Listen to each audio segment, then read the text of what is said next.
صلی اللہ علیہ وسلم۔ حضرات، کل میں نے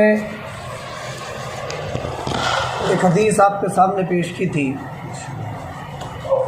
وہ حدیث آپ کو یاد بھی ہوگی کہ ایک آدمی کو قیامت کے میدان میں ایسے آدمی کو چھانٹا جائے گا کہ جس کے گناہوں کے 99 رجسٹر کھلیں گے،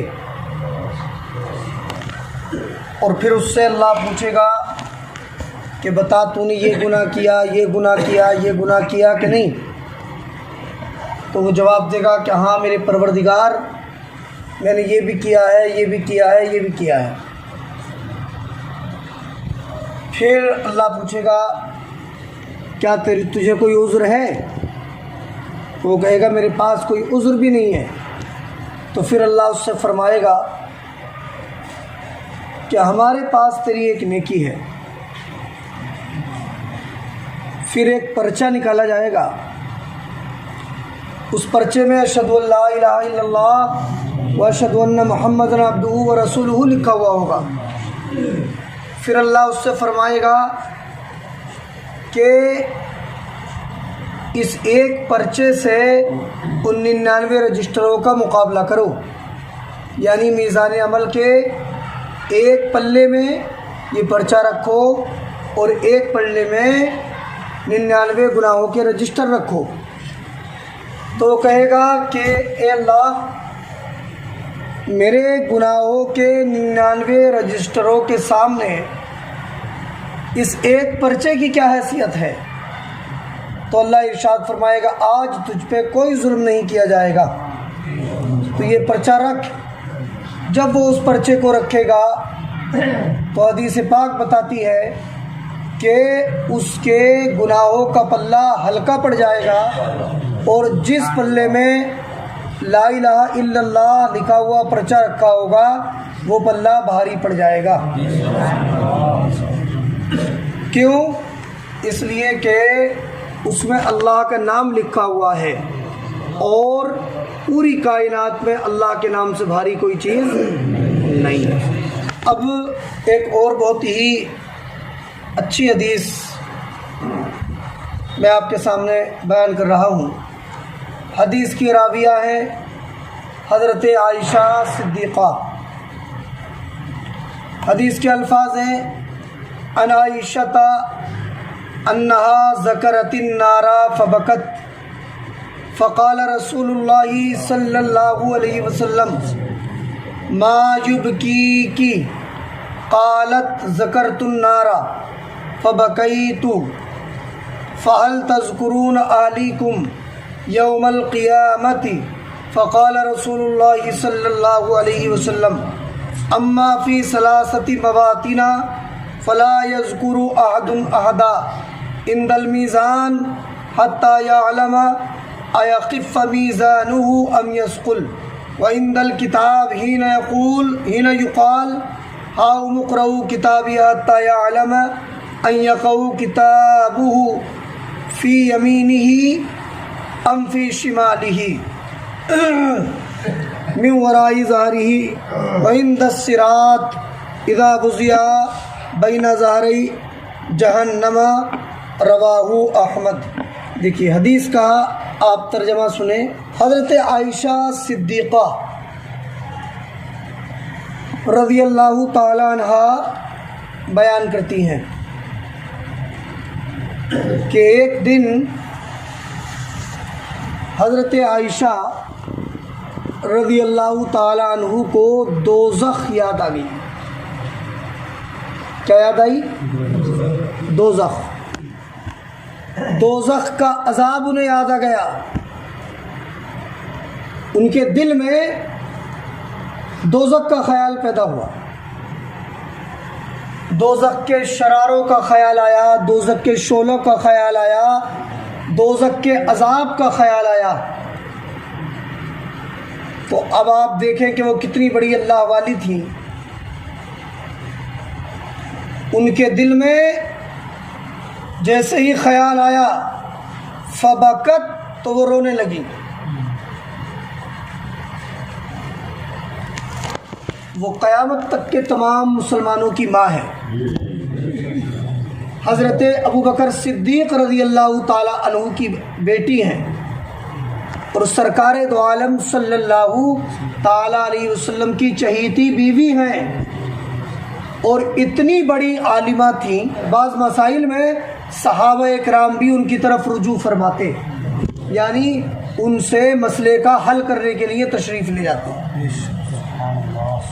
فقیہ امت تھی، وہ بہت بڑی قرآن و حدیث کی عالمہ تھی۔ وہ بیان کرتی ہے کہ میرے دل میں دوزخ کا خیال آیا، اور خیال جیسے ہی آیا فبکت، تو میں رونے لگی۔ اب اسی جملے کو ہم غور کریں کہ وہ دور کیسا دور تھا اور وہ لوگ کیسے لوگ تھے کہ وہ سوچتے بھی تھے تو اپنی آخرت کے بارے میں سوچتے تھے۔ خیال کائے کا آیا ان کے دل میں؟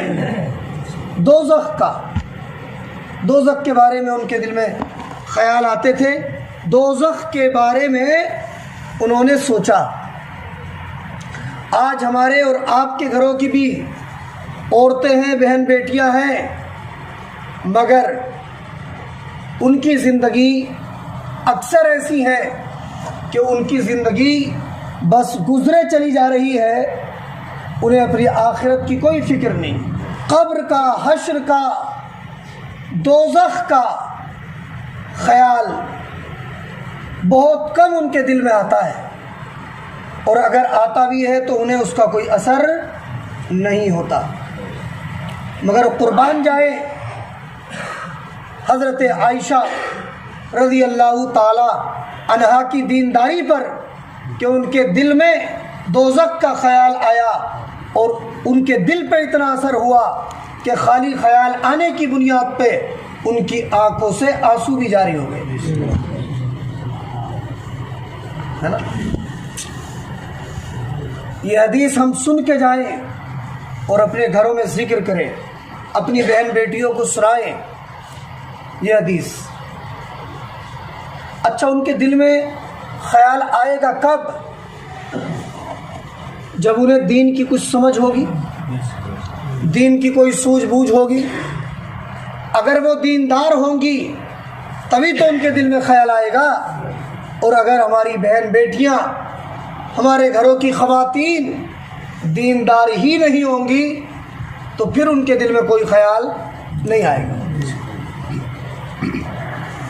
کیونکہ جس آدمی کی توجہ جس طرف ہوتی ہے انہی چیزوں کے خیال اس کے دل میں آتے ہیں۔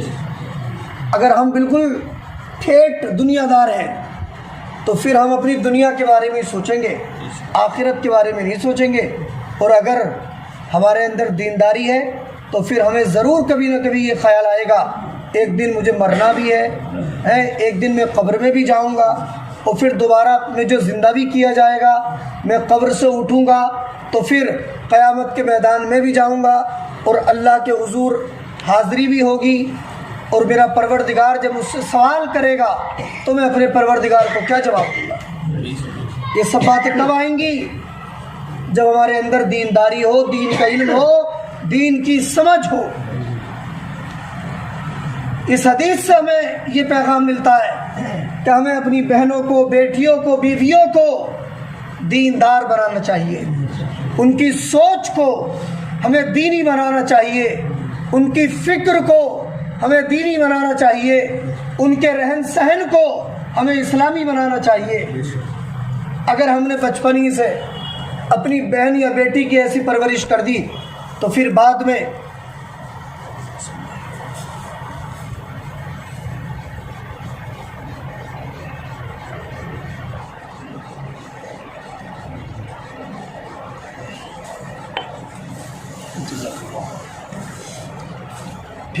ہمیں اسے پردے کے لیے کہنے کی ضرورت نہیں پڑے گی، بعد میں ہمیں اسے جو ہے کسی بھی غلط کام سے روکنے کے لیے ہمیں ٹینشن لینا نہیں پڑے گی۔ جب ہماری اور آپ کی بیٹی دیندار ہوگی، اس کے پاس دین کا علم ہوگا، تو وہ آپ کی عزت بھی کرے گی، آپ کی بات کا احترام بھی کرے گی، خود سے اپنی مرضی سے پردہ بھی کرے گی اور اپنی عزت نفس کا خیال بھی رکھے گی۔ اس لیے اپنی بہنوں کو، بیٹیوں کو دیندار بناؤ، اور اس کی بہت بڑی فضیلت بھی ہے دیندار بنانے کی۔ سرکار دو عالم صلی اللہ علیہ وسلم کی ایک حدیث ہے کہ جس انسان کی 3 بہنیں ہوں یا 3 بیٹیاں ہوں یا 2 بہنیں اور 2 بیٹیاں ہوں یا 1 بہن اور 1 بیٹی ہو، اور وہ اس کی اچھی پرورش کرے اور اسے حسن ادب سکھائے، یہ جملہ قابل غور ہے، حسن ادب سکھائے۔ حسن ادب سکھانے کا مطلب کیا ہے؟ اسے نماز کی تعلیم دے، روزے کی تعلیم دے، حرام چیزوں سے بچنے کی تاکید کرے، حلال چیزوں کو کرنے کا حکم دے اور اسے اسلامی زندگی میں ڈھال دے، اور پھر صحیح رشتہ تلاش کر کے اس کی شادی کر دے۔ تو پیارے آقا صلی اللہ علیہ وسلم ارشاد فرماتے ہیں کہ وہ انسان قیامت کے دن جب جنتی جنت میں چلے جائیں گے تو وہ انسان جنت کے اندر میرے قریب میں رہے گا۔ اس لیے سکھاؤ اپنی بہنوں کو حسن ادب۔ یہی تو وجہ ہے کہ آج ہمارے معاشرے کا ماحول خراب کیوں ہے۔ ہم بہت تقریر کرتے ہیں، آپ بہت تقریر سنتے ہیں، لیکن کمی کس چیز کی ہے؟ عمل کی کمی ہے نا، عمل کی کمی۔ ہم نے کبھی اپنی بہنوں کے لیے، اپنی بیٹیوں کے لیے 10 منٹ نکالے کہ ہم انہیں سمجھائیں کہ بیٹی نماز کی پابندی کیا کرو، اگر تم نے نماز نہیں پڑھی تو پھر میں تمہارے ہاتھ کا کھانا نہیں کھاؤں گا۔ بیٹی برداشت نہیں کرے گی اس چیز کو، وہ فوراً جو ہے 5 وقت کی نماز پڑھنا شروع کر دے گی، ہے نا۔ اپنی بیوی کے لیے کبھی آپ نے ٹائم نکالا؟ نہیں نکالا۔ ہمیں اپنی بہنوں کی، بیٹیوں کی تربیت کرنا چاہیے، کیونکہ انہیں دوسرے کے گھر بھی جانا ہے۔ اگر یہاں سے ان کی نماز کی عادت پڑ گئی، جب اپنے شوہر کے ہاں وہ جائیں گی تو جیسے یہاں اذان ہوتے ہی ان کے ہاتھ میں مصلی ہوتا تھا، ایسے ہی وہاں بھی ان کے ہاتھ میں اذان کے وقت مصلی ہوگا، ہے تو آٹومیٹکلی شوہر کتنا بھی کٹر دل ہوگا تو اس کی دینداری کو دیکھ کے انشاءاللہ اس کے دل میں محبت پیدا ہو ہی جائے گی، ہے نا۔ دیندار بناؤ بیٹیوں کو، بہنوں کو، اسلامی ماحول پیدا کرو، اپنے گھروں میں 5 منٹ 10 منٹ اپنے بچوں کی تربیت کے لیے بھی نکالو۔ کتنا ہی کام کرتے ہو، کام کرو، خوب کام کرو، لیکن شام کو جب گھر آؤ تو جیسے کھانا کھاتے ہو اسی وقت دسترخوان پہ بیٹھے بیٹھے کھانے کے آداب بتاؤ۔ کھانا کھانے سے فراغت کے بعد 5 منٹ بیٹھ جاؤ، اپنے بچوں کو دینی باتیں بتاؤ۔ کوئی حدیث تمہیں یاد ہو وہ حدیث اپنے بچوں کو پڑھ کے سناؤ۔ وہاں بیٹیاں بھی بیٹھی ہوں گی، بیوی بھی ہوں گی، بہن بھی ہوگی، سب ہوں گی، وہ بھی سنیں گی۔ ہو سکتا ہے کوئی بات ان کے سمجھ میں آ جائے تو ان کی زندگی میں بھی انقلاب پیدا ہو جائے، ہے نا۔ تو حضرت عائشہ رضی اللہ تعالیٰ عنہ بیان کرتی ہیں کہ مجھے دوزخ یاد آ گئی، اور جب دوزخ یاد آئی تو کہتی ہے میری آنکھوں سے آنسو نکلنے لگے۔ فقال رسول اللہ صلی اللہ علیہ وسلم ما یبکیکی، تو اللہ کے رسول صلی اللہ علیہ وسلم نے ان سے ارشاد فرمایا، اے عائشہ ما یبکیکی، اے عائشہ تم کیوں رو رہی ہو؟ کس خیال نے تمہیں رلا دیا؟ کس بات سے تمہاری آنکھوں میں آنسو آ گئے؟ اس جملے سے ہمیں پتہ چلتا ہے حضرت عائشہ کون تھی؟ بولیے، حضور پاک کی بیوی، اور ان کی آنکھوں سے کیا نکل رہے تھے؟ آنسو۔ اور سرکار دو عالم ان کے کون تھے؟ شوہر۔ تو جیسے ہی سرکار دو عالم نے انہیں روتے ہوئے دیکھا، فوراً کیا پوچھا؟ ما یبکیکی، کیوں رو رہی ہو؟ کیا وجہ ہے تمہارے رونے کی؟ کس بات نے تمہیں رلا دیا؟ اس جملے سے پتہ چلتا ہے کہ اگر شوہر اپنی بیوی کو کسی پریشانی میں دیکھے، روتا ہوا دیکھے یا ٹینشن میں دیکھے، تو اس کے درد کی دوا کرنا چاہیے، اس کی دلجوئی کرنا چاہیے، اس کا خیال رکھنا چاہیے، اس سے اس کے حالات کے بارے میں پوچھنا چاہیے۔ یہ سرکار دو عالم کی سنت ہے۔ یہ نہیں کہ اگر بیوی اپنی کسی ٹینشن میں ہے، اس کی آنکھوں سے آنسو نکل رہے تو آپ اسے دو چار اور ڈپٹیاں لگا دیں، دو چار برے بھلے کہہ دیں تو وہ اور زیادہ ٹینسڈ ہو جائے گی۔ اپنی بیویوں کا خیال رکھو۔ ابھی آپ نے دیکھا نا، سرکار نے فوراً پوچھا کیوں رو رہی ہو، کیا بات ہے، کس چیز نے تمہیں رلا دیا، تو ہے نا۔ تو یہ جملہ بتا رہا ہے کہ ایک شوہر کو اپنی بیوی کا قدم قدم پہ خیال رکھنا چاہیے، اس کی جائز ضرورتوں کا بھی خیال رکھے، اس کے خوشی اور غم کی حالتوں کا بھی خیال رکھے۔ تو سرکار نے پوچھا ما یبکی کی، کس وجہ سے رو رہی ہو؟ قالت، حضرت عائشہ نے عرض کیا یا رسول اللہ ذکرت النار فبکیت، یا رسول اللہ میں بیٹھی تھی، میرے دل میں دوزخ کی آگ کا خیال آ گیا، دوزخ کے عذاب کا خیال آ گیا، یا رسول اللہ دل بھر آیا، آنکھوں سے آنسو چھلک پڑے، میری آنکھوں سے آنسو جاری ہو گئے۔ کتنی بڑی عالمہ تھی، کتنی بڑی فقیہہ تھیں، کتنی بڑی قرآن کا علم رکھنے والی تھیں، اور پھر ان کی فضیلت کے لیے یہی کافی ہے کہ وہ سرکار دو عالم کی بیوی تھیں۔ ان کی وجہ سے قرآن پاک میں کئی آیات نازل ہوئی۔ قرآن پاک میں تیمم والی آیت حضرت عائشہ صدیقہ رضی اللہ تعالیٰ عنہ کی بنیاد پہ نازل ہوئی۔ ایک سفر میں تھے سرکار اور آپ کا ہار گم ہو گیا، تو اس کی وجہ سے جنگل میں تھے، وہاں دیر ہو گئی، نماز کا وقت تھا، وضو کے لیے پانی نہیں تھا۔ اللہ پاک نے حضرت جبریل کو تیمم والی آیت لے کے نازل فرما دیا، بھیج دیا۔ تو تیمم کی آیت ملی ہے حضرت عائشہ کے صدقے میں، سرکار دو عالم کی بیوی ہے وہ۔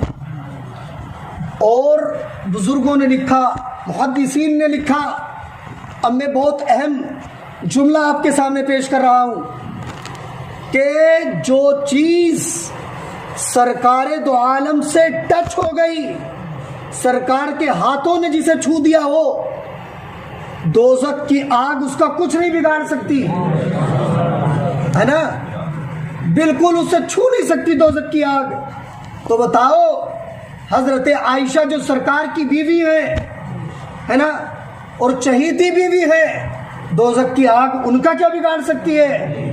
مگر ان کے دل میں کتنا اللہ کا ڈر تھا، کتنا اللہ کا خوف تھا کہ انہیں اپنی آخرت کی فکر تھی، دوزخ کا خیال ان کے دل میں آتا تھا۔ انہوں نے اس بات پر بھروسہ نہ کیا کہ میں اللہ کے پیارے رسول کی بیوی ہوں، انہیں فخر تھا اس بات پہ کہ میں محمد عربی کی بیوی ہوں، مگر ان کے دل میں اس کے ساتھ ساتھ اللہ کا ڈر بھی تھا، امید بھی تھی کہ اللہ مجھے جنت عطا کرے گا، لیکن ڈر بھی تھا کہیں ایسا نہ ہو کہ اللہ مجھے دوزخ میں ڈال دے۔ اور اسی کا نام سچا ایمان ہے کہ آدمی امید اور ڈر کے درمیان زندگی گزارے، اللہ کی رحمت سے امید بھی رکھے اور دوزخ کے عذاب سے ڈرتا بھی رہے۔ یہی اصل ایمان ہے۔ آج ہمارے اور تمہارے گھروں کا حال یہ ہے نا کہ اگر کسی کا بچہ بھی حافظ قرآن بھی ہو گیا تو حدیث بیان کی جاتی ہے، اور صحیح حدیث ہے کہ اگر کسی کا بچہ حافظ قرآن ہو گیا تو وہ اپنے خاندان کے 10 ایسے لوگوں کی بخشش کروائے گا، ایسے لوگوں کی بخشش کروائے گا کہ جن کے اوپر جہنم واجب ہو چکی ہوگی۔ تو یہ حدیث صحیح ہے، واقعی یہ فضیلت ہے۔ تو خاندان والے خوش ہوتے ہیں، بھائی ہمارے خاندان میں حافظ جی ہو گئے، اب تو یہ بخشوائی لیں گے۔ تو یہ بتاؤ اگر ہم تم نماز نہیں پڑھیں گے تو وہ خالی بخشوا لیں گے؟ خالی ہم تم ہمارے خاندان میں کوئی حافظ ہو جائے، عالم ہو جائے، مفتی ہو جائے، ہم اس پہ بھروسہ کر لیں کہ بھائی اب یہ مفتی صاحب ہو گئے، اب تو یہ بس بخشوائی لیں گے، اب نماز پڑھنے کی کیا ضرورت ہے؟ میرے بھائی حدیث کا یہ مطلب نہیں ہے نا۔ کسی کے اوپر بھروسہ مت کرو، اللہ اور اس کے رسول کی ذات پہ بھروسہ کرو، اپنے اعمال پہ بھروسہ کرو، نیک اعمال کرو، قیامت کے دن ہے نا حافظ صاحب بخشوالے، عالم صاحب بخشوالے، حاجی جی بخشوالے، مؤذن صاحب بخشوالے، یہ تو اللہ کا کرم ہوگا، ہے نا۔ خود سے اعمال کرو، جب اپنے اعمال اچھے ہوں گے تو پھر انشاءاللہ بیڑا پار ہوگا۔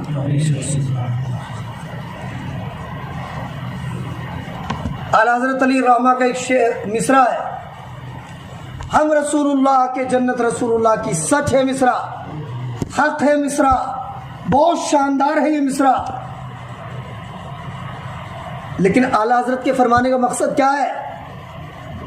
جنت رسول اللہ کی ہے اور ہم بھی رسول اللہ کے ہیں، لیکن ہم اس لائق تو ہو جائیں کہ رسول اللہ کے کہنے کے کہلانے کے لائق بن جائیں، ہمیں کہا جا سکے کہ ہم رسول اللہ کے ہیں، تبھی تو جنت ہماری ہے۔ ایسے کب بنیں گے ہم؟ جب حلال کام کرے، حرام سے بچے، سنت رسول کو سجائے، عشق رسول میں زندگی گزارے، مسجد کے نمازی بنے، دین کے غازی بنے، تب اس لائق ہوں گے کہ ہمیں رسول اللہ کا کہلایا جا سکے۔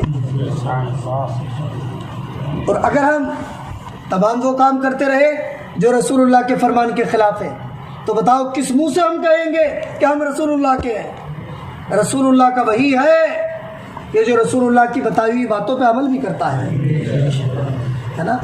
عزیز دوستو، اس لیے اللہ کی رحمت سے امید رکھو اور دوزخ کے عذاب سے ڈرتے رہو، نیک اعمال کرو، اپنی بہنوں کو، بیٹیوں کو، ماؤں کو، بیویوں کو سمجھاؤ، ان کی سوچ دینی بناؤ۔ آج دنیا کا بہت غلبہ ہے ہمارے اوپر، آج ہمارے گھروں کی بہن بیٹیاں نقاب اوڑھنے کو بوجھ سمجھنے لگی ہیں، لیکن انہیں معلوم نہیں ہے کہ ان کی حفاظت اور ان کا وقار، ان کی عزت اسی زندگی میں ہے جو زندگی حضرت فاطمہ نے گزاری ہے، اسی زندگی میں ہے جو زندگی حضرت عائشہ نے گزاری ہے۔ انہیں سمجھاؤ، ذمہ داری ہے ہماری تمہاری، ورنہ ایک اور حدیث سن لو، مصطفیٰ فرماتے ہیں کہ جو مرد اپنے گھروں کی بہن بیٹیوں کو بے پردہ گھماتا ہے وہ دیوس ہے، دیوس فرمایا سرکار نے۔ اس لیے سمجھاؤ محبت سے، یہ نہیں کہ آپ انہیں برا بھلا کہو، گالیاں بکو، ڈانٹو، مارو، ایسے نہیں ہوتا ہے، بس انہیں آخرت کی طرف ان کی سوچ کر دو، ان کے دل میں قبر کا، حشر کا، اللہ اور رسول کا خوف پیدا کر دو، پھر تمہیں نہ مارنے کی ضرورت ہے، نہ ڈانٹنے کی ضرورت ہے، تمہاری بہن بیٹی اور بیوی تم سے پہلے تمہاری کہی ہوئی بات پہ عمل کر لے گی، ہے نا۔ بس دینی سوچ بنا دو، دینی فکر پیدا کر دو ان کے دماغ میں، انشاءاللہ بیڑا پار ہے۔ اور آپ جانتے ہو ایک عورت اگر سدھر گئی، ایک عورت اگر دیندار ہو گئی تو وہ پوری فیملی کو دیندار بنا دیتی ہے۔ ایسے سمجھ رہے آپ، ایک عورت دیندار ہوئی اور اس کے شکم سے 5 بچے پیدا ہوئے، جب ماں خود دیندار ہے اس نے 5 کو نمازی بنا دیا، اب وہ جب 5 نمازی ہیں ان کے 5 بچے پیدا ہوئے، 25 ہو گئے، ہے نا۔ ان 5 نے اپنے بچوں کو دیندار بنا دیا، اب ان 25 کے 50 ہوئے، انہوں نے دیندار بنا دیا، ان 50 کے 100 ہوئے، انہوں نے دیندار بنا دیا۔ ایسے ایک عورت کی بنیاد پہ قیامت تک اربوں کھربوں کروڑوں لوگ دیندار بنتے چلے جائیں گے۔ بس ایک کی سوچ کو بدل دو، ہے نا، ہزاروں کی لاکھوں کی سوچ بدل جائے گی۔ اللہ مجھے آپ کو سب کو عمل کی توفیق عطا فرمائے۔ بسم اللہ الرحمن الرحیم، اللہم صلی علی سیدنا محمد وعلی آل سیدنا و مولانا محمد، ادرکنا یا رسول اللہ صلی اللہ تعالی علیہ وسلم۔ پروردگار دو عالم، تیری دی توفیق سے درس حدیث ہوا، اس میں جو بھی غلطیاں ہو گئی ہوں اللہ معاف فرما دے۔ یا اللہ ہم سب کو نیک اعمال کی توفیق عطا فرما، ہماری پریشانیوں کو دور فرما، مصیبتوں کو دور فرما۔ یا اللہ ہم سب کے گھروں میں اسلامی ماحول پیدا فرما، ہماری بہنوں، بیٹیوں، بیویوں، ماؤں کے دماغوں میں دینی سوچ پیدا فرما، انہیں پردے کی توفیق عطا فرما۔ یا اللہ جتنے لوگ مسجد میں حاضر ہیں سب کے جائز ارادوں مرادوں کو پورا فرما، سب کے رزقوں میں روزی روزگار میں برکتیں پیدا فرما۔ صلی اللہ تعالی علی خیر خلقہ محمد و آلہ و صحبہ اجمعین برحمتک یا ارحم الراحمین۔